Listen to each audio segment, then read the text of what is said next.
ومن أعجب الأحاديث اللي تسمعها الذي يبين ثواب الذكر وفضله. يقول النبي عليه الصلاة والسلام كما عند الترمذي من حديث أبي الدرداء، اسمع الحديث وحاول تفهمني. النبي بيقول ايه؟ هقوله لك كده وبعد كده افسره لك. النبي قال: الا اخبركم بخير اعمالكم وازكاها عند مليككم وارفعها في درجاتكم وخير لكم من انفاق الذهب والورق وخير لكم من ان تلقوا عدوكم فتضربوا اعناقهم ويضربوا اعناقكم. قلنا بلى يا رسول الله. قال: ذكر الله. تعالى افهمك الحديث. مش ممكن والله ما هتلاقي شبه الحديث ده في السنه تاني. تعالى افسره لك كده. ألا أنبئكم يعني ألا أخبركم وأعلمكم وأفهمكم يا مسلمين بخير أعمالكم، يعني بأفضل عمل مقبول وأكثر عمل ثواب عند الله. إيه يا رسول الله؟ مش كده بس، وأرفعها وأزكاها عند مليككم. عارف الزكاة دي من النماء، يعني حاجة تبقى صغيرة تكبر، ده معنى كده. وأزكاها يعني انت بتعمل حاجه صغيره ربنا، ومليككم يعني من يملككم وهو الرب سبحانه وتعالى. وايه تاني؟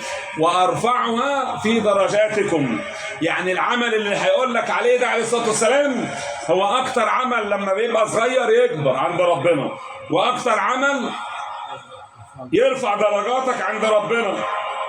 بس كده. وقال: وخير لكم من انفاق الورق يعني الفضه في لغه العرب. يعني ايه؟ يعني الذكر عند ربنا افضل من انك تتصدق بالذهب والفضه. سمعتها في اي حته دي؟ الذكر عند ربنا افضل من انك تتصدق بالذهب والفضه. عايز ايه تاني؟ مش دي بس. بص نقول ايه؟ وخير لكم من ان تلقوا عدوكم في الجهاد في سبيل الله. مش كده بس، فتضربوا أعناقهم ويضربوا أعناقكم. يعني النبي محمد عليه السلام بيقول اللي الذكر أفضل من الشهادة.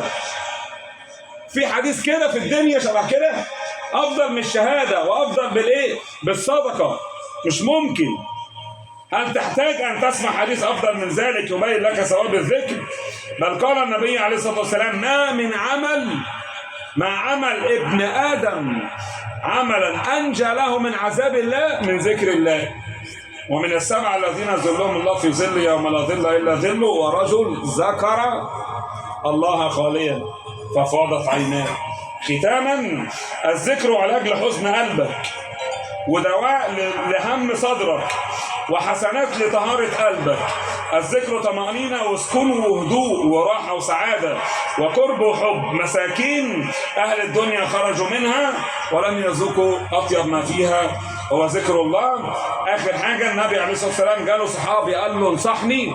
قال له: لا يزال لسانك رطبا بذكر الله. قولوا قولي هذا واستغفر الله العظيم لي ولكم وجزاكم الله خيرا على حسن استماعكم، والسلام عليكم ورحمة الله وبركاته.